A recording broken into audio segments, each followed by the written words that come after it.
ये question number था कौन सा, चौथे का अंगा नंबर। ठीक है, क्वेश्चन यस है सर। किसी विशिष्ट परमाणु का ऊर्जा स्तर आरेख चित्र में प्रदर्शित है।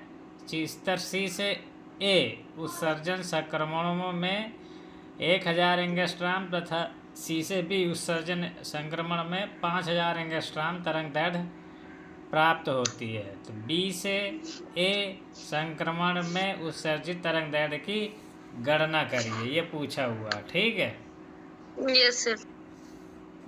चलो देखो देखो ये क्वेश्चन जो है, आवाज़ आ रही है ना। चलो, इसमें कह रहा है कि दो ऊर्जा स्तर हैं, तो क्वेश्चन में बने हुए हैं। ठीक है, एक ऊर्जा स्तर ये एक ऊर्जा स्तर ये है, एक ये है और एक ये है।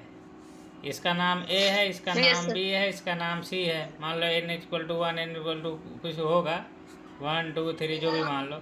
इसकी ऊर्जा ई ए है, इसकी ऊर्जा ई बी है, इसकी ऊर्जा ई सी है। यस कह सर। रहा है स्तर सी से ए के उत्सर्जन में जो संक्रमण में जो तरंग दैर्ध्य होती है वो प्राप्त होती है 1000 एंगस्ट्राम की। सी से यहाँ यस तक, सर। अगर यहाँ से डायरेक्ट यहाँ पे संक्रमण होगा तो कितनी लैम्डा मिलेगी? 1000। 1000 एंगस्ट्राम की। तो ये ऊर्जा जो होगी, तो अगर हम सी से ए में संक्रमण होगा तो उसके करस्पॉन्डिंग लैम्डा मिलेगी, उसको लैम्डा सी ए लिख देते हैं। ठीक है, तो यस सर। तो अगर इसी के करस्पॉन्डिंग हम ऊर्जा लिखें तो ई सी ए इक्वल टू क्या होगा, H C by lambda C ए। ठीक है, जो भी ऊर्जा यस होगी सर। उससे करस्पॉन्डिंग यहाँ पे डेल्टा शब्द लगा दो, क्योंकि यहाँ से यहाँ तक का संक्रमण हो रहा है। ठीक है, एच यस सर। जो होगा वो तो सबके लिए सेम होगा और प्रकाश की चाल भी सबके लिए सेम होगी, सिर्फ लेमडा चेंज होगा अगर ये ऊर्जा स्तरों संक्रमण का स्तर चेंज होगा तो। फिर कह रहा यस है सी से बी में संक्रमण होता है तो 5000 एंगस्ट्राम का। यहाँ से यहाँ संक्रमण होगा तो यहाँ से संक्रमण में कितना मिलता रहा है, lambda equal to lambda C B, इसको नाम बोल सकते। यहाँ पे क्या है, अगर सी से बी में हो रहा है तो लैम्डा सी बी बोलेंगे, और डेल्टा ई कहाँ से हो, सी से बी तक जाना है तो इसकी ऊर्जा हो जाएगी एच सी अपान में लैम्डा सी बी। ठीक है, अब यस ये सर। कह रहा है कि सर मैंने कर लिया था इसे। कर लिया था। अच्छा चलो, यस सर। अब बता ही देते हैं, अब कर ही लिए हो तो क्या होगा। यहाँ से यहाँ तक की वाली ऊर्जा को पूछ रहा है। ठीक है, यस इसके सर। करस्पॉन्डिंग जो लैम्डा बनेगा उसकी वैल्यू पूछ रहा है, तो ये क्या हो जाएगा, क्या लेना लिम्डा अभी। सी चलो, और सी बी से। Hello, yes sir. देखो ये इतना आएगा। अगर सी से बी में जाएगा तो एनर्जी बी से सी की इतनी बनेगी, एस सी बटे में जो लेमडा सी बी होगा। ठीक है, हेलो, चलो यस ठीक सर। है। अब ये वो उसने पूछा है बी से ए। ठीक है, यहाँ से क्या हो जाएगा, लेमडा बी ए। यहाँ से जो डेल्टा बी डेल्टा ई होता है, डेल्टा ई बी से ए का जो बनेगा वो बनेगा H C by lambda B A. ये बनेगा कि नहीं बनेगा, है? यस सर बने। अब यस सर। ये वाली ऊर्जा इन दोनों के योगफल के बराबर होगी कि नहीं होगी? यस।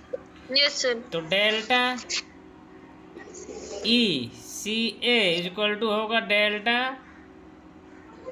ई सी बी प्लस में डेल्टा ई बी ए, इतनी होगी। इस वैल्यू को पुट कर दो यहाँ पे, H C by lambda C A equal to H C by lambda C B plus में H C by lambda B A, ये होगा। अब यहाँ पे यस जब सर। ये सारा कट कुट आ जाएगा तो बचा क्या, 1 अपान में lambda C A equal to 1 upon में lambda C B plus 1 upon में लैम्डा बी ए। इसकी वैल्यू यस दे सर। रखा है तुम्हारा 1000 एंगस्ट्राम, इसकी वैल्यू दे रखा है इसने 5000 एंगस्ट्राम। इसकी वैल्यू कितनी दे रखा, निकालना है। ठीक है, तो जब यस सर। तो 1 अपान में लैम्डा बी ए जो निकलेगा तो इसको इसमें घटाओगे तो 5000। अब ये 4000 हो जाएगा, 4000 में से 1000 कितना बचा, नहीं, ये भी 5,000 हो जाएगा, यहाँ पे बचेगा 4। ठीक है, 4,000। 4 ही यस। बचेगा केवल। तो lambda 4। Yes sir. B A equal to हो जाएगा 5,000 बटे 4,000, तो 1250 एंगस्ट्रॉम। समझ गए? Yes sir. हो गया कंप्लीट। ठीक है, अच्छा क्वेश्चन यस था, सर। आसान क्वेश्चन था। बस इसमें कॉन्सेप्ट अगर किसी को पता है तो कर लेगा, नहीं तो घूमता रहेगा इधर उधर। ठीक, यस सर। ये वाला वायुयान वाला तो सिलेबस में है नहीं, भूचुंबकत्व तो सिलेबस में नहीं है ना। इस यस सर। क्वेश्चन को बाद में कराते हैं। ठीक है, पहले क्वेश्चन का नंबर कर लो। एम्पियर के परिधि नियम की सहायता से एक लंबे सीधे धारावाही चालक कांड किसी बिंदु पर चुंबकीय क्षेत्र की का सूत्र व्युत्पन्न करिए। तो कर ही लेते हो कि नहीं कर लेते? यस सर, कर चलो ठीक लेते है, ये हैं। तो हो जाएगा। फिर है चित्र में प्रदर्शित एक पारदर्शी गुटखे के पृष्ठ AB पर आप प्रकाश की किरण 45 डिग्री के कोण पर आपतित होती है। गुटखे के पदार्थ के न्यूनतम अपवर्तनांक n का मान ज्ञात कीजिए जब प्रकाश किरण ऊर्ध्व पृष्ठ BC से पूर्ण आंतरिक परावर्तन होता है। ये क्वेश्चन कह रहा है। ठीक है, अब तो इस क्वेश्चन में देखो घबराने की जरूरत नहीं है, आसानी से हो जाएगा ये क्वेश्चन में। देखो अगर थोड़ा सा देखो, अब ये फिजिक्स है तो इसमें थोड़ा बुद्धि तो लगानी पड़ती है। ठीक है, ये इस तरीके का स्लैब दिया हुआ है, यहाँ से 45 डिग्री के कोण पर ये आपतित हो रही है। ठीक है, ये किरण है। अब इसको पूर्ण आंतरिक परावर्तन कराना है। ठीक है, यस सर। पूर्ण आंतरिक परावर्तन के लिए अब ये जो कि अगर ये अगर वायु है, ठीक है, यस सर। तो इधर जो है ये थोड़ा अभिलंब की तरफ झुकेगी, ये वाली रेखा। ठीक है, यस सर। तो चूँकि इधर कम है तो ये अभिलंब की तरफ झुकेगी, तो ये ऐसे आएगी। ठीक है, थोड़ा सा ये कोण कम होगा, ये वाला तो 45 डिग्री है, आई बराबर में 45 डिग्री ये वाला कोण। अब इसमें क्या है कि मैं अब समझाने के लिए क्या है, किसको कराना पूर्णांतरिक BC से कराना है ना। तो A इधर है, B इधर है, C इधर है और C और बीच में D इधर है, तो BC से कराना है। तो ये किरण यहाँ पे आके तो BC थोड़ा सा यहीं पे बना देते हैं। ठीक है, यहाँ पे BC। ठीक, तो जब इसमें ये आएगी आपतित होगी तो इस पृष्ठ के लिए अभिलंब ये होगा, ये वाले को हटा दो। ठीक है, हेलो। Yes sir. तो यहीं तक मान लो ये B हो गया, ये C हो गया, ये पॉइंट। ठीक है, अब यहाँ पे ये वाला आपतन कोण होगा, इसका I1 मान लो, ये I2 हो जाएगा। ठीक है, यस सर। तो यहाँ पे आपतन कोण ये होएगा, तो अपवर्तन कोण थोड़ा अभिलंब से थोड़ा दूर हटेगा। तो अपवर्तन कोण क्या होगा, 90 कायदे से तो इधर कहीं जाएगा, लेकिन वो अधिकतर पूर्ण आंतरिक परिवर्तन कराना है तो कह रहा है कि न्यूनतम मान निकालना। तो यहाँ पे पूर्ण आंतरिक परिवर्तन कहने का मतलब यह है उसको क्रांतिक कोण यहाँ पे होना चाहिए I2 वाला, तो इधर जाना चाहिए 90 डिग्री पे किरण जानी चाहिए। समझ गए? Yes sir. Yes sir. तो ये इसी के बाद फिर क्रांतिक कोण के बाद भी जो कोण होता है उसमें क्रांतिक कोण से बड़े मान पे हर एक के लिए पूर्ण आंतरिक परिवर्तन होगा, तो हम क्रांतिक कोण निकाल लेंगे, उसी वही कंडीशन को यूज करके बता देंगे। ठीक है, यस। तो यहाँ पे दो घटना है, एक तो घटना नंबर 1 और घटना नंबर 2, दोनों को रिलेट करना पड़ेगा, दोनों में स्नेल का नियम लगा दो। तो इसमें लगाओगे तो ये वाला कोण तो पता है, ये वाला निकाल लेंगे हम इसमें घटना का, इसमें फार्मूला लगा के। तो यहाँ का अपवर्तनांक तो 1 मानेंगे, n = 1, और यहाँ का n = n मान लेते हैं, चूँकि यही निकालना है। ठीक है, तो यहाँ से क्या हो जाएगा, एट पॉइंट, इस पॉइंट को मान लो, कुछ भी मान लो ABCD, इस पॉइंट को E मान लो और इस पॉइंट को F मान लो। ठीक है, तो एट पॉइंट P या बिंदु P पर, ठीक है, बिंदु E पर, ठीक है, स्नेल का नियम लगाने पर, स्नेल नियम लगाने पर क्या हो जाएगा, साइन क्या है 45। ठीक है, 45. Yes, और sir. आई वन की कोण कितना है वन एंगल। N देखो equal फार्मूला वगैरह लिख दोगे तो नंबर बीच में सवाल गलत हो जाता है ना, तब भी नंबर मिल जाता है। तो N1 sine i equal to N2 sine r, एक बार ऐसा लिख दो, उसके बाद अप्लाई कर दो। N1 यहाँ पे 1 हो जाएगा और साइन yes, आई तुम्हारा 45 डिग्री हो जाएगा। यहाँ पे लिखना हो N1 इक्वल टू 1 और आई इक्वल टू 45 डिग्री, ठीक है।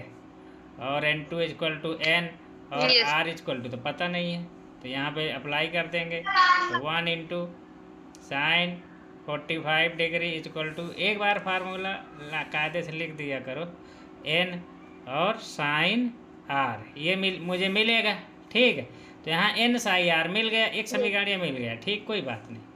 यहाँ से अगर ये Yes, वाला sir. कोण कितना होगा, ये R होगा, ठीक है। तो yes, sir. अब इसको I1 मान लो, यहाँ पे भी I1 कर दो, हटाओ, इसको R1 कर दो, इसको भी R1 कर दो, यहाँ R1 हो गया। तो ये I2 होगा, और ये वाला कोण तो मुझे पता है R2 की वैल्यू कितनी होगी 90 डिग्री, ठीक है। 90. Yes, sir. तो मैं दूसरा समीकरण लगाऊंगा बिंदु P पर, बिंदु P नहीं है, F है, F Yes, sir. पर स्नेल नियम लगाने पर क्या हो जाएगा, हो जाएगा मेरा, यहाँ पे जो है प्रथम माध्यम ये वाला होगा, आपतन कोण वाला, Yes, तो N हो जाएगा। Yes, sir. यहाँ पे अगर N1 sine r N1 sine i equal to N2 sine r, ऐसे लगाते हैं। तो यहाँ पे N1 की जगह में तो N हो जाएगा, और साइन आई की जगह में देखो, यहाँ पे ध्यान दो, ये वाला R होगा तो ये 90 माइनस R होगा कि नहीं, ये वाला एंगल है। yes, sir. होगा. तो इनका यूज कर लेना। तो आई यहाँ पे अगर तुम देखो, तो चलो यहाँ पे लिख देता हूँ, N1 की जगह तो N हो जाएगा, और आई यहाँ पे आई की जगह में क्या आएगा 90, I2 बोले तो 90 माइनस R हो जाएगा कि नहीं हो जाएगा, क्यों? Yes, sir. हो जाएगा. Yes, sir. हो इसी को जाएगा. यहाँ पे यूज कर लेता हूँ। तो N sine 90 minus R equal to, बाहर यहाँ पे जो बाद में लगाएंगे ये तो 1 हो जाएगा, निकलने के Yes, बाद sir. तो अपूर्णांक 1 हो जा रहा ना। अब बाद का Yes, कोण sir. मुझे पता है साइन 90 है कि नहीं है। Yes, sir. है. यहाँ से सॉल्व कर लोगे तो देखो, यहाँ से साइन आर की जगह यहाँ पे कॉस आर हो जाएगा, और N हो गया, यहाँ पे 1 हो गया। तो यहाँ से तुमको क्या 1 मिल हो गया, कास आर की वैल्यू, ठीक है। यहाँ से हमको Yes, क्या sir. मिला था, साइन आर, यहाँ ये कितना हो जाएगा 1/√2 है ना, Yes, sir. N sine r. तो यहाँ से N साइन आर बराबर कितना वाला मिला 1/√2, यहाँ N कॉस आर बराबर 1। तो 2 ठो वैल्यू तुमको Yes. मिल गई। समीकरण 1 इसको मान लो, इसको समीकरण 2 मान लो। अब तुमको पता है साइन आर और कास आर की वैल्यू अगर पता है तो एंगल हम निकाल सकते हैं, ठीक है। तो या Yes, sir. देखो समीकरण तुम्हारा क्या है, एक समीकरण है sine N sine r equal to 1/√2, यही तो है। Yes, sir. तो यहाँ से आर को गायब करने का क्या जुगाड़ है बताओ, ट्रिग्नोमेट्री इतना पढ़े हो। सर, सरार को हटाने के लिए हाँ,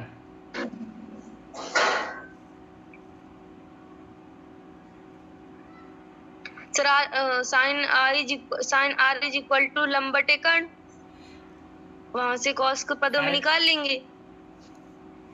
का यहाँ से इसको आर को कास के पदों में निकाल लोगे, हाँ ठीक है। Yes sir. साइन आर की वैल्यू कास आर निकाल लोगे, फिर जब कास आर निकाल लोगे तो यहाँ रख देना, उत्तर आ जाएगा, उसमें क्या है। Yes sir.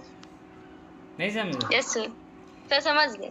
तो ऐसे तुम कह रहे हो ना, वो भी तरीका सही है, लेकिन कोई इस तरीके को कोई यूज नहीं करता, समझ गए। जैसे मान Yes, लो कि थोड़ा कास से निकालोगे तो सही रहेगा। कास आर जैसे निकालोगे तो कास आर बराबर क्या होता है, लंब नहीं आधार होता है, तो आधार हो जाएगा 1/n। कास आर बराबर 1/n है ना यहाँ पे। यस सर है. तो ये आधार हो गया। कर्ण कितना हो जाएगा? लंब बटे कर्ण होता है ना, आधार बटे कर्ण होता है, तो आधार तो 1 रहेगा इसका, यस सर। और कर्ण n होगा। कर्ण n हो जाएगा। ठीक, वेरी गुड। यहाँ से कितना हो जाएगा फिर ये 1 माइनस एन स्क्वायर, नहीं एन स्क्वायर माइनस 1, उल्टा लिख दिया sir n minus 1। N square minus 1।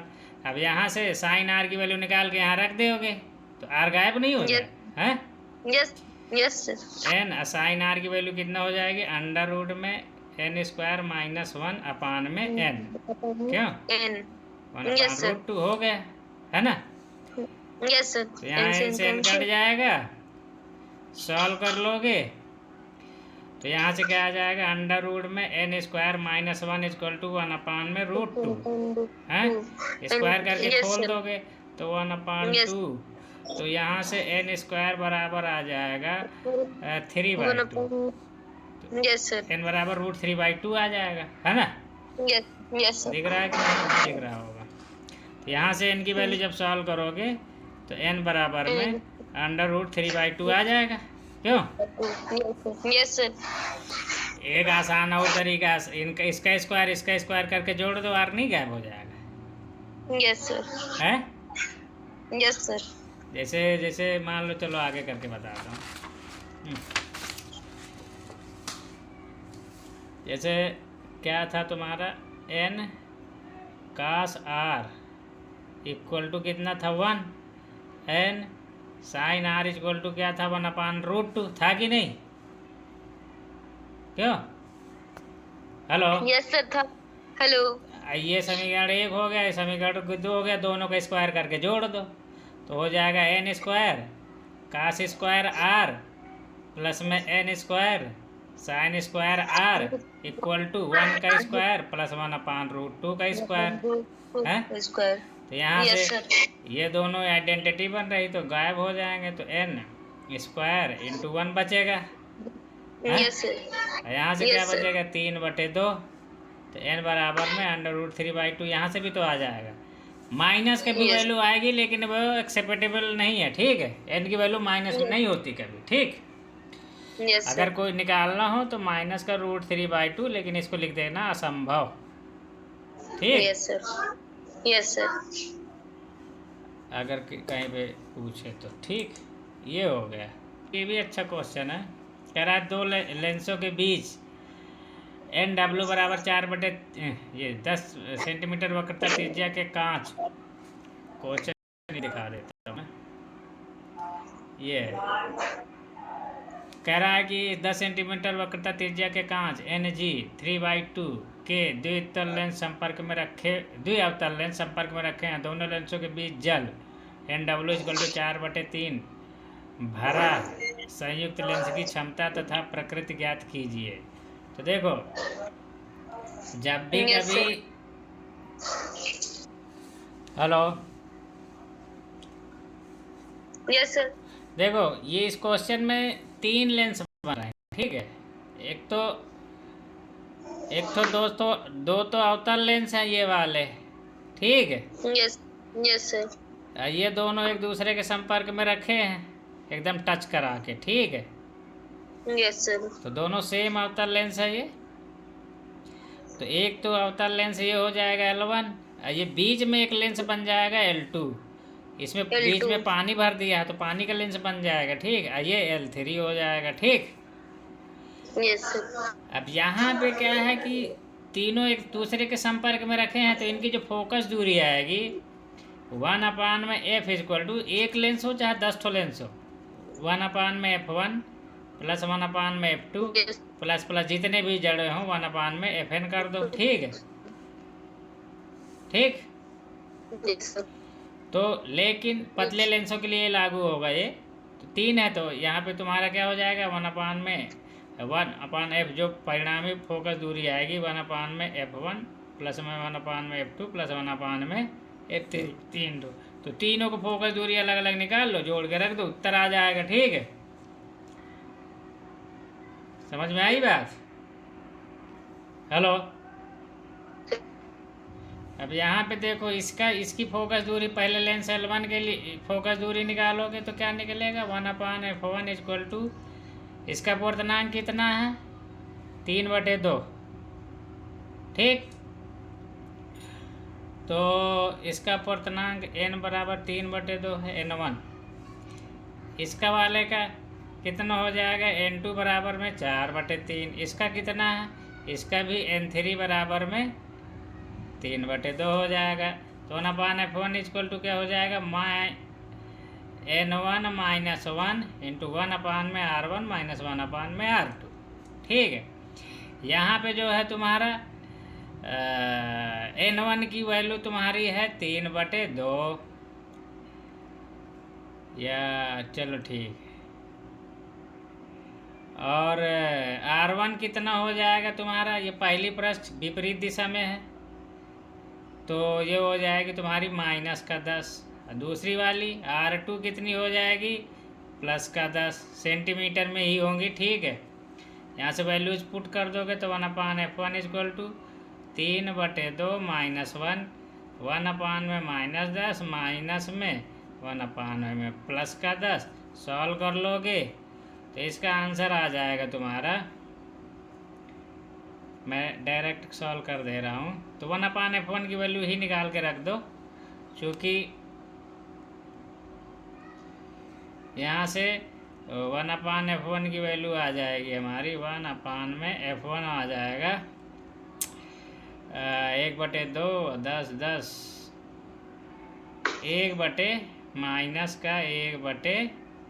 1/-10 आ जाएगा। ठीक है, अगर इसको सॉल्व करोगे तो f1 इक्वल टू -10 आ जाएगा। इसी प्रकार f2 तो सेम ही है, f2 भी f2 equal to f1 equal to -10 centimetre ये भी हो जाएगा। अब बचा तुम्हारा बीच वाला, नहीं f2 नहीं f3 सॉरी f3। ठीक है, और अब तुमको f2 निकालना है। f2 में जब निकालोगे तो 1/में f2 इक्वल टू यहाँ पे n की जगह में कितना हो जाएगा अब की बार 4/3। ठीक है, -1 1/में। अब इसका क्या है उत्तल लेंस है तो इसकी प्रथम वाली जो वक्रता त्रिज्या होगी इधर मिलेगी पहले पृष्ठ की। तो ये प्लस का तो इसके लिए अगर वैसे अगर पूरा फार्मूला लिख देता हूँ, चलो ठीक है, इसको आगे वाले पेज में कर देता हूँ। तो यहाँ से हो जाएगा 1/में f2 equal to n2 minus 1 1/में r1 माइनस 1/में r2।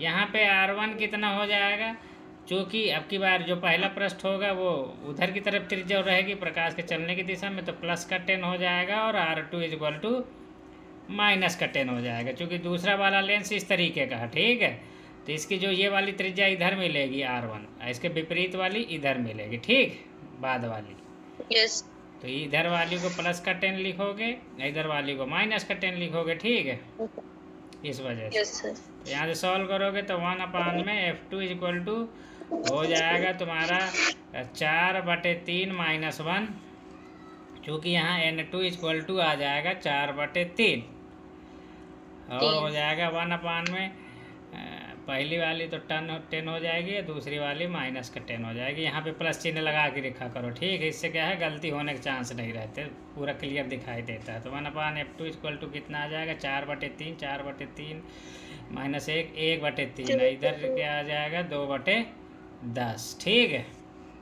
तो इसको इतने ही रहने दो, कोई दिक्कत नहीं है। ठीक है, और सॉल्व करोगे तो f2 की वैल्यू आ भी जाएगी, कितना आएगी 10 3 30/2 15 प्लस का। ठीक है, सेंटीमीटर ये निकाल दोगे, इसके भी नंबर मिल जाएंगे, फ़ोन भी निकाल लिए। अब कुल फोकस दूरी संयुक्त फोकस दूरी जब निकालोगे तो 1/में f1 plus 1/में f2 plus 1/में f3 कर दो। तो यहाँ पे 1/में -10 प्लस 1/में +15 प्लस में 1/में -10। यहाँ से सॉल्व कर लोगे, लघुत्तम ले लो, लघुत्तम 15 दूनी 30 तो -3 + 2 -3। ठीक है, 1/में f। तो यहाँ से 1/में f इक्वल टू 30 3 दूनी 6 में से 2 गए -4 तो कैपिटल F वर्ग -7.5 सेंटीमीटर। समझ गए? Yes sir. तो इस तरीके से इसको निकाल लेना। 3 लेंस हैं बस थोड़ा सा बुद्धि लगानी है फिजिक्स वाली, ठीक। Yes sir. तो यस ऐसा सर। सवाल मिलता जुलता सवाल आएगा तो कर लोगे, कई बार ही 3 लेंस दे देगा, तीनों की फोकस दूरी दे देगा, तब भी निकाल सकते हो, ठीक है। Yes sir. चलो ठीक है, नेक्स्ट क्वेश्चन है, गॉस के नियम का उपयोग करते हुए, क्वेश्चन है गॉस के नियम का उपयोग करते हुए अनंत लंबाई के एक समान आवेशित सीधे तार के कारण उत्पन्न चुंबकीय क्षेत्र की क्षेत्र का सूत्र व्युत्पन्न किया। ये तो कर लिया होगा कि नहीं कर पाए? सर विद्युत क्षेत्र। तो ये विवर्तन का है, इसको बुक से देख के ये डेरिवेशन तैयार कर लो, ठीक है। इसमें ज़्यादा कॉन्सेप्ट में मत जाना, जो चीज़ें हैं 2-4 स्टेप इसको रट लो, ठीक है। Yes sir. और इसके बाद क्या है, यंग के द्विस्लिट प्रयोग में 2 तरंगदैर्ध्य, इसको कराए दे रहे हैं। कह रहा है यंग के द्विस्लिट प्रयोग में 2 तरंगदैर्ध्य 6000 एंगस्ट्रॉम 5000 एंगस्ट्रॉम के प्रकाश को प्रयुक्त किया गया। स्लेटों के बीच की दूरी 1 mm तथा स्लेटों तथा पर्दों के बीच की दूरी 1 मीटर है, ज्ञात कीजिए। ये अच्छा सवाल है, ठीक है। जब 6 नंबर 5 नंबर के में सवाल पूछेगा तो इसी लेवल का सवाल पूछता है। 6000 तरंगदैर्ध्य के लिए केंद्रीय पर्दे पर केंद्रीय उच्च से द्वितीय अदीप्त फ्रिंज की दूरी, ये शायद तुम किए हो इस तरीके का एक सवाल, ठीक है। यस कर लिया था इसको सर, कर ली। हैं? सर लास्ट वाला। एक सेकंड, अब देखो इसमें क्या है, पहले जैसे मान लो कि तुम निकालोगे, एक तो लेमडा 1 है, ये दिया है तुम्हारा 6000 एंगस्ट्रॉम, और लेमडा 2 कितना दिया है 5000 एंगस्ट्रॉम, ठीक है। और स्मॉल डी दिया हुआ है 1 गुणे में 10⁻³ मीटर, और कैपिटल डी दिया है 1 मीटर, इतना दिया हुआ, ठीक। तो पहले क्या करो, लेमडा 1 के लिए फ्रिंज विड्थ निकाल लो, W1 निकलेगा तो कितना बनेगा, डी लेमडा 1 अपान में डी। तो यहाँ से लेमडा 1 कितने 1 इंटू कितने एंगस्ट्रॉम है 6000 गुणे में 10⁻−10 बटे में स्मॉल डी की वैल्यू कितनी है 1 गुणे में 10⁻−3 गुणे कैपिटल, और बस हो गया। यहाँ से कितना निकलेगा ये, यस सर, W1 कितना निकलेगा,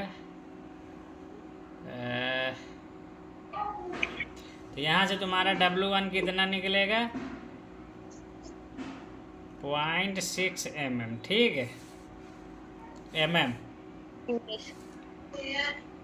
इसी प्रकार से तुम लेमडा 2 निकाल लो, W2 कितना निकलेगा लेमडा 2 के लिए, डी लेमडा 2 बटे में डी।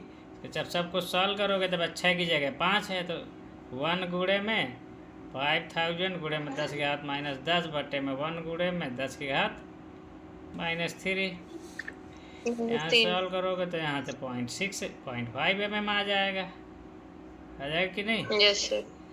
अब ये तुम्हारा W2 हो गया। अब तो ये जो है एक दूसरे पे बनती चली जाएगी, जो 6 वाली है थोड़ा बड़ी बनेगी, 5 वाली थोड़ा क्या होगा, ये छोटी बनेगी। तो कहीं ना कहीं ऐसे पे आएगा कि जहाँ पे इसकी दीप्ति पूरी वाली वो दीप्ति फ्रिंज खत्म होगी, दोनों एक साथ खत्म हो जाएंगी, ठीक है, कि कोई ऐसा पॉइंट मिलेगा, ठीक है। तो इसके लिए LCM ले लेते हैं, ठीक है। तो क्या करो, 5 और 6 का LCM ले लो। LCM को हिंदी में लासा लिखते हैं ना, लासा। Yes sir. किसका 0.6 और 0.5 का 0.6 कामा 0.5 का लासा कितना हो जाएगा, इन दोनों का अगर लासा लेंगे तो कितना आएगा। यहाँ से तुमको हमेशा भिन्नों का जब भी लासा निकालो तो जो हर होते हैं उनका हमेशा लासा ले लो, नहीं, अंश का। ले और लो। हर का हमेशा मासा ले लो अंश- तो वो होता है पूरा टोटल चलो। मासा, अरे सॉरी लासा निकलेगा। भिन्नों के लिए ये नियम होता है, ठीक है। Yes sir. तो यहाँ पे देखो, हम अगर इन दोनों का मासा ले लेंगे, ऊपर वाले का लासा ले लेंगे, तो 5 और 6 का 30 आ जाएगा, और 10 का 10 और 10 दोनों संख्या सेम है, तो मासा तो 10 ही हो जाएगा फिर तो, ठीक है। Yes sir. तो 3 आ गया। अब ये इतनी दूरी पर जाके संपाती हो जाएंगी, समझ गए। Yes sir. वह न्यूनतम दूरी जहाँ पर दोनों तरंग दैर्ध्य की फ्रिंजें संपाती होती हैं।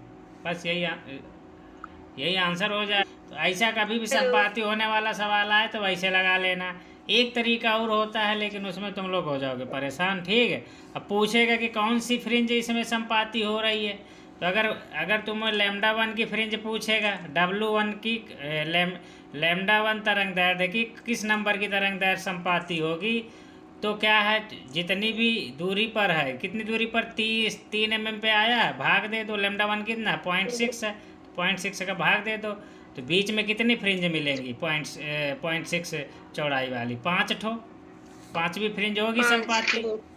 इसी प्रकार से जो यस सर। लैम्डा 2 के लिए निकालो, अगर कोई पूछ दे कि कौन सी फ्रिंज संपाती होगी, तो 30 mm की दूरी पर होगा। एक फ्रिंज की चौड़ाई कितनी है 0.5, तो 0.5 को भाग दे दो, तो छठी फ्रिंज इसकी हो जाएगी संपाती, समझ गए।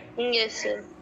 Yes sir. बकायदे लासा लिख देना, ठीक है। उसमें लिख देना कि संपाती होने के लिए दोनों W1 और W2 का लासा लेंगे, ठीक है। और लासा लेके निकाल देना, ठीक है। अब इसका Yes, बहुत sir. लोग एक दूसरे तरीके से निकालते हैं, लेकिन उसमें तुमको बहुत ज़्यादा हिट एंड ट्रायल मेथड की माना। लैम्डा 1 की NV फ्रिंज और लैम्डा 2 की NV, लैम्डा 2 की MV फ्रिंज, ये संपाती हो रही हैं, ठीक है। तो अब यहाँ पे Yes, तुम्हें sir. क्या करना पड़ेगा, इसकी NV फ्रिंज निकालोगे, दीप्त फ्रिंज की बात किया है ना, ठीक है। तो इसकी दीप्त फ्रिंज निकालोगे तो क्या हो जाएगा, YN इक्वल टू क्या हो जाएगा, ND लैम्डा 1 बटे में D करोगे। इसकी वाली जब निकालोगे YM, तो इसकी हो जाएगी MD लैम्डा बटे 2 इंटू D। अब यहाँ से अगर इनकी वैल्यू, अब यहाँ से दोनों अगर संपाती होगी, कहने का मतलब YN इक्वल टू YM होगा। यहाँ से वैल्यू पुट करोगे तो YN की ND लैम्डा 1 बटे में D, और यहाँ पे ND लैम्डा 2 बटे में D, ठीक है। यहाँ पे M है, सारी M है। अब इसमें क्या है, तो D तो कट जाएगा, कैपिटल D भी कट जाएगा, बचेगा क्या तुम्हारा N lambda 1 equal to M lambda 2। अब इसमें देखना पड़ेगा कि कौन सी, ये वाली कितनी है 5000 है, सन ये 6000 है, ये कितनी है, ये 5000 है, ठीक है। Yes, sir. यहाँ पे Yes, M हो sir. गया, ये N हो गया। तो यहाँ पे तुमको एक चीज़ देखनी पड़ेगी कि इन दोनों का ऐसी कौन सी, यहाँ से इन तीनों जीरो को उड़ा दो, यहाँ से तीनों जीरो उड़ा दो, तो 6N इक्वल टू 5M, ऐसा आया कुछ नंबर, ठीक है। Yes, तो sir. ऐसी कौन सी Yes, sir. छोटी से छोटी संख्या है जो कि पूर्णांक संख्या हो, M और N पे रख देने पर दोनों तरफ left hand side equal to right hand side बराबर हो जाए, ठीक है। Yes, sir. तो यहाँ पे N बराबर 5 रख दो और M बराबर 6 रख दो, तो कम मिल जाए, बराबर हो जाएंगी कि नहीं बराबर हो जाएंगी, तो बराबर हो जाएंगी। तो यहाँ पे लिख दोगे कि N इक्वल टू 5 तथा M इक्वल टू 6 लेने पर LHS इक्वल टू RHS, ठीक है। Yes. Yes, sir. तो यहाँ से जब यही सबसे छोटी संख्या होने को तो क्या है, यहाँ पे 10 ले लोगी, नहीं यहाँ पे 10 ले लो, यहाँ 12 ले लो, तब भी बराबर हो जाएगा, ठीक है। Yes, sir. लेकिन इसीलिए Yes, उसने बोला न्यूनतम दूरी, न्यूनतम के लिए सबसे जो कम फ्रिंजों की संख्या मिले, ठीक है। अब Yes, मान लो लैम्डा 1 इसकी चौड़ाई ज़्यादा निकली थी ना, तो ये 5वीं फ्रिंज संपाती होगी, तो उसके आगे वाली 5वीं फिर संपाती हो जाएगी, फिर उसके आगे वाली संपाती हो जाएगी, तो 3-3 mm की दूरी पर संपाती मिलते रहेंगे। तो सबसे पहली वाली पूछा उसने, तो सबसे छोटी संख्या ले लोगे, समझ गए। Yes, sir.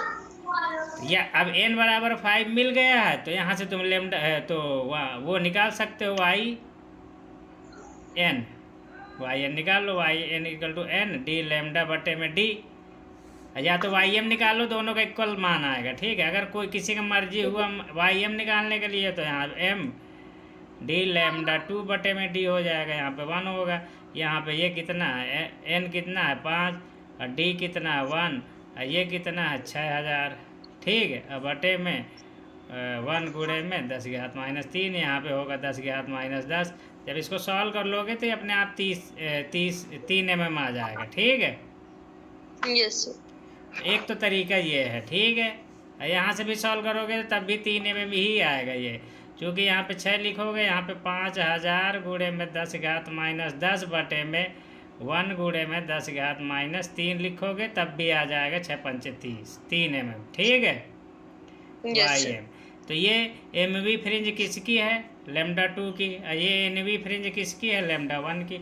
इस तरीके से भी निकाल सकते हो, कुछ किताबों में ऐसे भी सॉल्व किया होगा। ठीक है, तुम एलसीएम ले लेना, वो ज़्यादा आसान है। ठीक है, यस सर। अबाउट टीचरों को खुद भी नहीं पता कितने नियम कितने तरीके से सवाल सॉल्व हो सकता है, तो आंसर लास्ट में मिलाएगा, आंसर सही मिल गया तो ठीक, समझ गए। Yes sir. मेरे हिसाब से ऊर्जा द्रव इसमें कैलकुलेशन वगैरह करना देख लेना। फिर एक हीट स्टोन ब्रिज का सवाल बच रहा है। ये सवाल क्या है, फर्जी के फंसाने वाले सवाल होते हैं, तो इसके अथवा वाला आसान सवाल है, समझ गए। तो उसको करोगे तो जल्दी हो जाएगा, इसको करोगे तो परेशान रहोगे। कई बार ये ऐसे सवाल 5 नंबर के जो ज़्यादा लूप वगैरह लगाने पड़ते हैं ना, तो इनको सबसे लास्ट में रखो।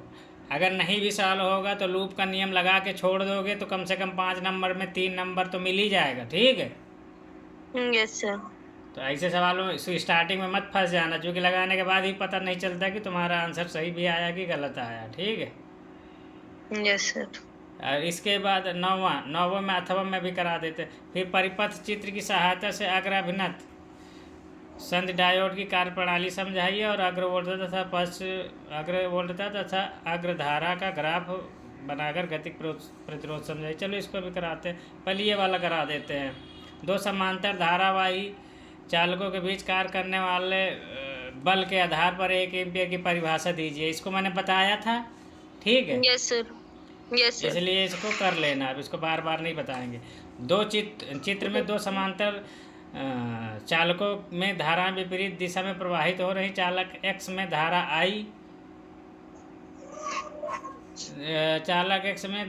आई क्या हो जिससे बिंदु P पर उत्पन्न परिणामी चुंबकीय क्षेत्र 0 हो। चालक वाई में धारा 10 एम्पियर है। ठीक है, ये क्वेश्चन है, अच्छा क्वेश्चन है, कैलकुलेशन बहुत कम है, बस बुद्धि लगानी है। ठीक है, तो इसको जब सॉल्व करोगे, कर लिया था कि नहीं कर पाओगे क्या?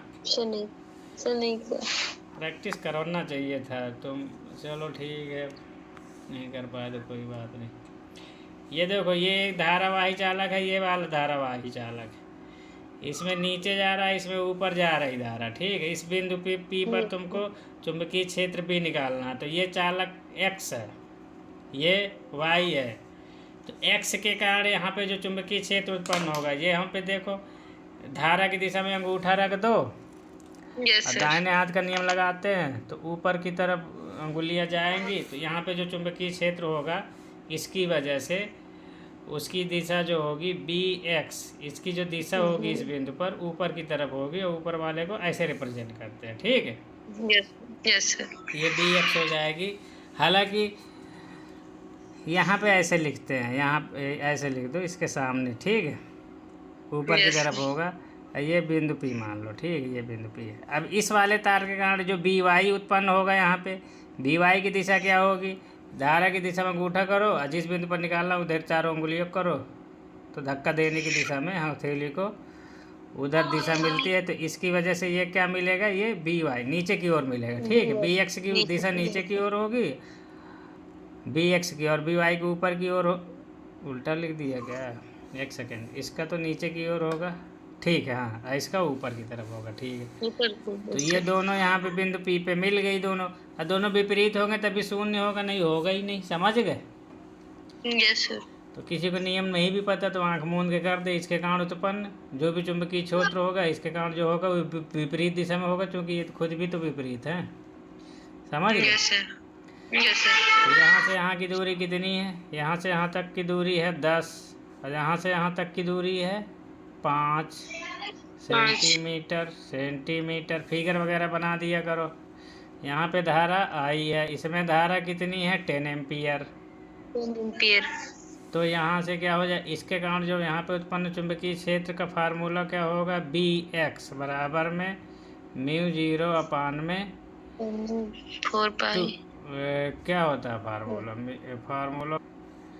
तो यहाँ पे हो जाएगा म्यू 0 अपान में 2 पाई और आई अपान में। ठीक। यस सर, तो यहाँ पे यस बी सर, एक्स की वैल्यू जो आएगी, यहाँ पे लिखना हो लिख देना। आर इक्वल टू कितना हो जाएगा? 15। ठीक है। और आई तो पता ही नहीं है, आई तो आई ही है। ठीक है। तो b yes x equal to कितना हो जाएगा? म्यू 0 अपान में 2 पाई आई अपान में 15। सेंटीमीटर में रहने तो, अगर मीटर में कन्वर्ट करना हो कर लो, कोई दिक्कत नहीं है, बाद में इसे कट जाना इसको। ठीक है। इसी प्रकार से बी वाई लिख दो। इसी प्रकार बी वाई कितना होगा? म्यू 0 अपान में 2 पाई और आई की जगह में आपकी बार 10 हो जाएगा और आर की जगह में 5 हो जाएगा। 0.5 कर दो सेंटीमीटर। ठीक है। यस सर, एक समीकरण ये मिल गया, एक समीकरण ये मिल गया, दोनों बराबर में विपरीत हो गई। इसकी दिशा क्या होगी? नीचे की ओर है, इसकी दिशा कितनी होगी? ऊपर की ओर है। दोनों को बराबर कर दो, हैं, परिणामी तीव्रता शून्य होने के लिए। ठीक है। यस सर, तो यहाँ पे क्या हो जाएगा? प्रश्नानुसार B X equal to B Y, तभी शून्य होगी, दोनों बराबर में विपरीत होंगे। तो यहाँ से म्यू 0 अपान में 2 पाई आई अपान में 0.15, म्यू 0 अपान में 2 पाई और 10 अपान में 0.5। यहाँ से क्या है, ये सब कट पुट आ जाएगा। तो यहाँ से आई इक्वल टू कितना हो जाएगा? यहाँ पे 3 हो जाएगा, तो यहाँ पे 30 एम्पियर आ जाएगा। ठीक है। यस सर, तो इतना आसान सवाल था, बस तुमको पता होना चाहिए वैल्यू रूल्स वगैरह लगाना। इस सवाल को रट लेना। ठीक है। इससे मिलता जुलता सवाल आएगा तो कर लोगे। ठीक। यस, यस सर, वाह। क्वेश्चन नंबर 9 का अथवा करा दे रहे हैं। ठीक है।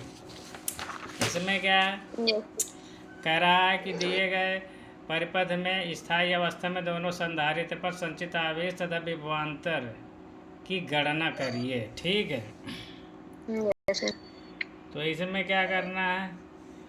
इसमें करना ये है, कहाँ गया ये चलो, यहाँ पे ये हो गया, ये तुम्हारा बैटरी हो गई, ये प्रतिरोध हो गया, फिर ये हो गया प्रतिरोध, फिर से एक प्रतिरोध। ठीक है। यस सर, फिर एक ठो संधारित्र, फिर एक ठो संधारित्र। ठीक। ये 12 वोल्ट है, आर इक्वल टू 1 ओम है ये।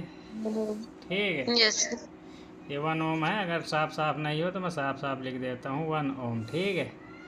बस ठीक है। अभी ऐसे सवालों से देख के बहुत लड़के डर जाते, चूँकि ऐसे सवाल है ही नहीं ज़्यादातर किताबों में। ठीक है। तो इसमें क्या कुछ नहीं करना है, ये तो सब डराने के लिए दे जाता। सदे हमेशा देखो स्थायी अवस्था में पूछा है ना आंसर। यस सर, अस्थायी अवस्था में पूछेगा ही नहीं, क्योंकि वो सिलेबस में ही नहीं है। ठीक है। तो शुरू में क्या होता है, जैसे मान लो बैटरी से इसको कनेक्ट किया, तो शुरू में क्या होगा? धारा इधर से तो बहेगी ही बहेगी, इधर से भी बहती है, क्योंकि ये चार्ज होते हैं और ये बहुत जल्दी चार्ज हो जाते हैं, फुल चार्ज हो जाते हैं। ठीक है। जैसे ही ये फुल चार्ज हो जाएंगे, उसके बाद की अवस्था को स्थायी अवस्था बोलते हैं। जैसे ये फुल चार्ज हो गए, इधर धारा का प्रवाह शून्य। क्या हो गया? धारा का प्रवाह शून्य। धारा कितनी जाएगी? जो भी जाएगी धारा इधर से इधर जाएगी। ठीक है। यस सर, तो इधर तो धारा का प्रवाह शून्य, पूरी धारा इधर जाएगी, इधर से जो भी धारा आ रही इधर से निकल जाएगी, काम खत्म। ठीक। अस्थायी अवस्था में ही पूछेगा। एक होता है अस्थायी अवस्था, अस्थायी अवस्था पूछेगा ही नहीं। ठीक है। सिलेबस में ही नहीं है। तो अब इसमें क्या करना है, इस पूरे सर्किट को अभी मैं अगर बदल दूं, चेंज कर दूं, कैसे? 12 वोल्ट और ऐसे है, यहाँ पे जो भी वोल्टेज आ रहा हो, इसके सिरों पर और इसके सिरों पर, ठीक है। Yes sir.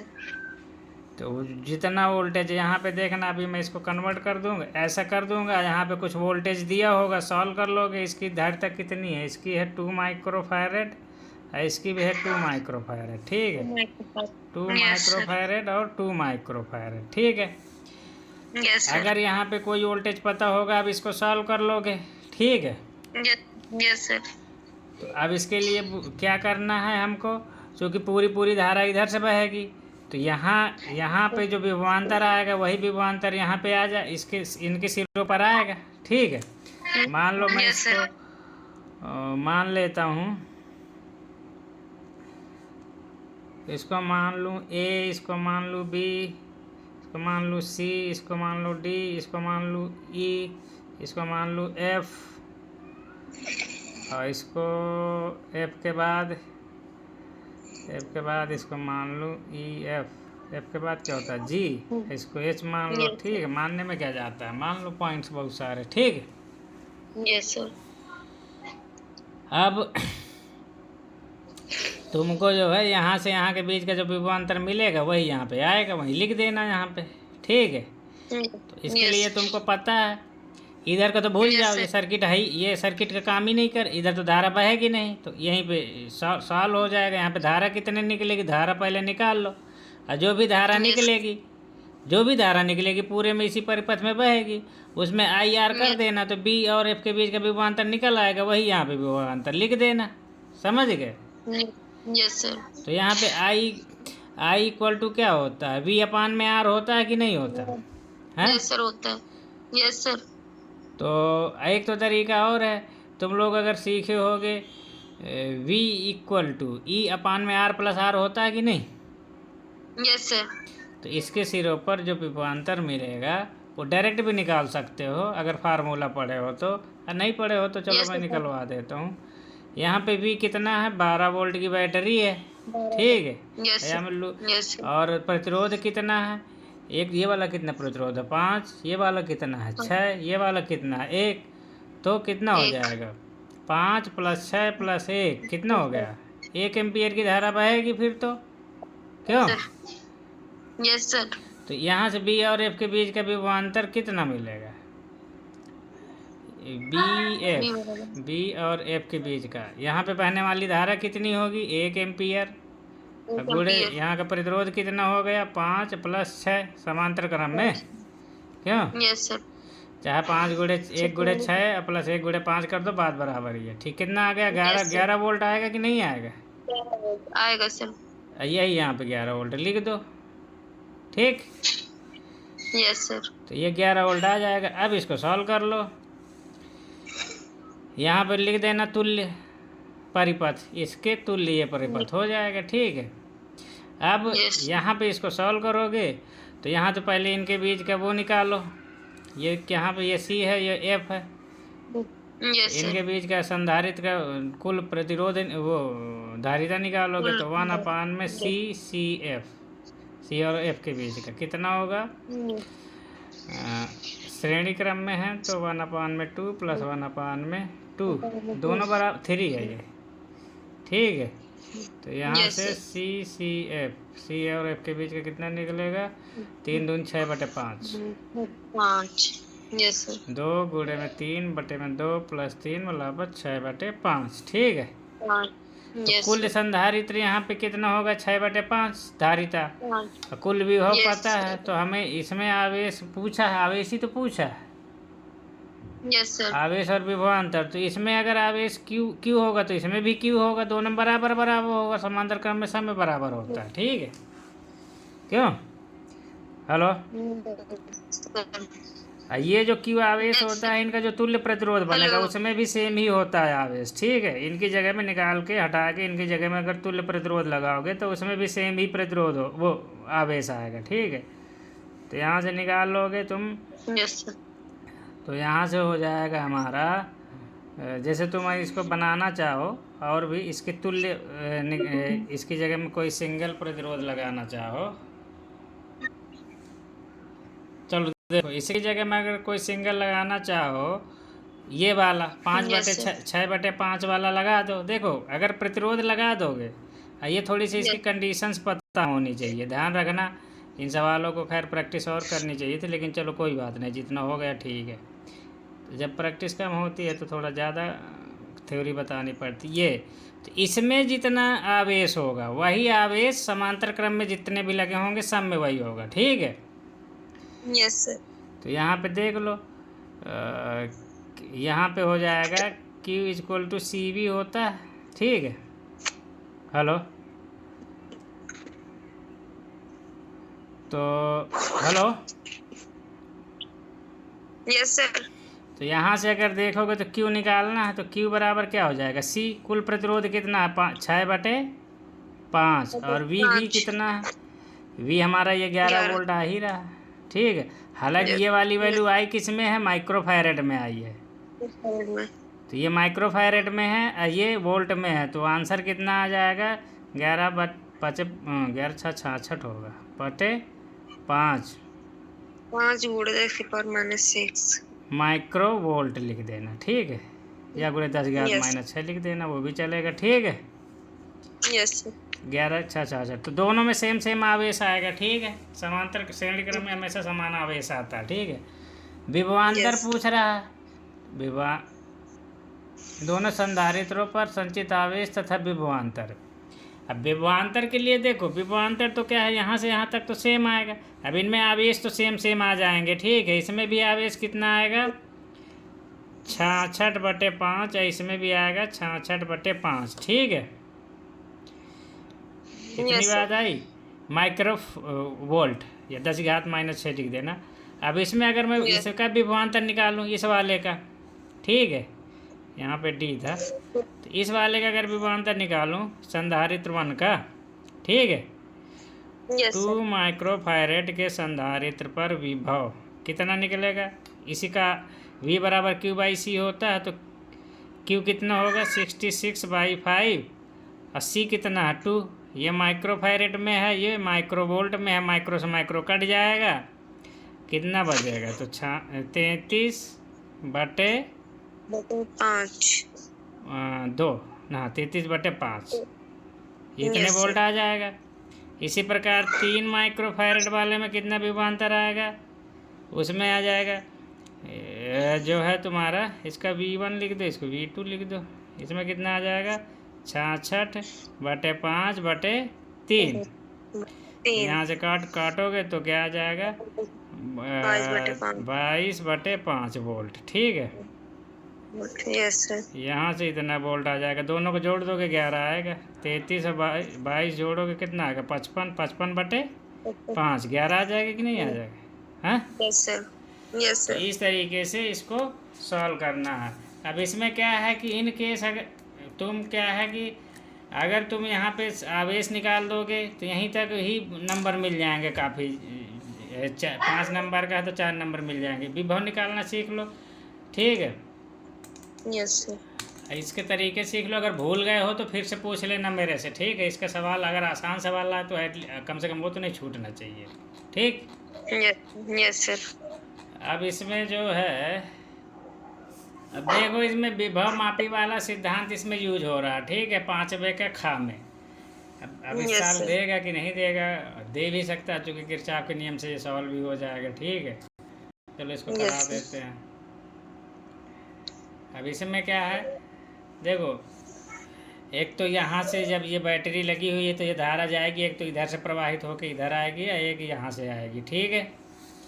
तो दो टाइप Yes, की sir. धारा बनेगी। इधर से अगर आई धारा निकली तो अगर उधर I1 निकल गई तो यहाँ से I-I1 बचेगी, और फिर मिल यहाँ पे तो फिर से I हो जाएगी, ठीक है। उधर से ये वाली आके फिर से वापस मिल जाएगी, जितनी कम हुई थी उतनी फिर हो जाएगी, ठीक है। तो ये परिपथ बनेगा, इसमें 2 ठो लूप बनेंगे, एक लूप ये, एक ये लूप है। तो इस वाले लूप में अगर अप्लाई करोगे, ठीक है। अब हम ये वाला पूरा सिस्टम कितना काम आएगा, ये सिर्फ इतना काम आएगा कि यहाँ पे कितना विभवांतर है, ये विभवांतर इस बिंदु से लेके इस बिंदु तक विभवांतर कितना है, उसको यूज करके यहाँ पे लिख देंगे। तो इस वाले सर्किट को इस तरीके लिख सकते हैं, बस हमको ये पता जाए ए और सी के बीच का विभवांतर कितना है। ए और सी के बीच का विभवांतर जो है, देखो अगर यहाँ से यहाँ से यहाँ तक विभवांतर, अब इसको मैंने शायद दो तरीके से सॉल्व किया, खैर चलो ठीक है। खैर चलो, तो यहाँ पे क्या होगा, अगर मैं ये वाला लूप कंसीडर करूँ, लूप नंबर 2, तो लूप नंबर 2 में क्या होगा, आई माइनस इधर से तो आई धारा जाएगी, इसका वोल्टेज कितना है 6000, ठीक है। तो 6000 यहाँ से स्टार्ट किया इस बिंदु से, तो इसमें लूप का नाम भी लिखना हो लिख सकते हो, खैर चलो ठीक है। ये इधर जाएगा तो -6000 गुणे धारा, फिर ऐसे फिर यहीं पे इसी पोजीशन पे आएंगे, तो ये वाला ये यहाँ से यहाँ तक 1/4 है, ठीक है। टोटल लंबाई का 1/4, तो टोटल में अगर 12000 प्रतिरोध है तो यहाँ से यहाँ तक 12000/4 प्रतिरोध होगा, है 12000/4 गुणे में I माइनस I1। इसको प्लस के साथ क्यों ले लिया, क्योंकि धारा के विपरीत दिशा में जा रहे हैं, ठीक है। अब फिर उसी पोजीशन में पहुँच गया, रास्ते में कोई बैटरी मिली नहीं, 0 कर दिया। इसके सॉल्व करोगे तो यहाँ पे जब आपस में सॉल्व करोगे वैल्यू पुट करके, तो I1 = I/3 मिल गया, ठीक है। यहाँ पे नहीं, हाँ ठीक है, I1 इधर सॉल्व होगा, यहाँ पे 2 आएगा।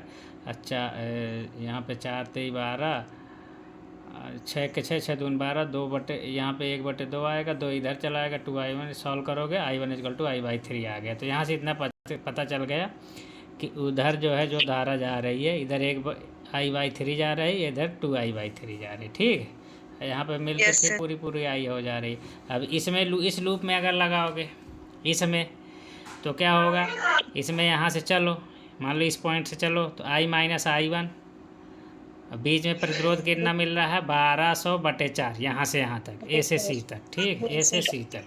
फिर इसके बाद क्या होगा, उसके आगे जो होगा, जो बाकी का प्रतिरोध बचेगा 12 गुणे 3/4 बचेगा।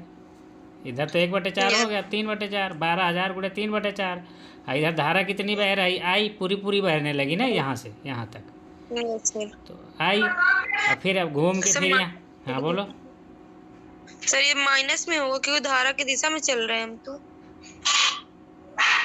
हाँ माइनस में कर लोगे, चलो कर लो माइनस में, इसको भी माइनस करोगे, ठीक है, और इसको भी माइनस करोगे। अब फिर ये इधर चलोगे तो बैटरी जो है इसे जंप करेंगे तो ये प्लस में जाएगा, फिर इसको इधर ले आएंगे। मैंने बताया था रूल जो है किरचॉफ का नियम या पोटेंशियल ड्रॉप का नियम, ठीक है। तो बैटरी को इधर से उधर जा रहे हैं, अगर नेगेटिव से पॉजिटिव जंप कर रहे हैं तो इधर इसी साइड में लिखेंगे, प्लस में लगा के +220, ठीक है। Yes sir. तो लेकिन अब हम उधर लिख रहे हैं अपोजिट दिशा में, तो फिर उसको माइनस लगा के लिखना पड़ेगा, फिर सबको वो कर दोगे।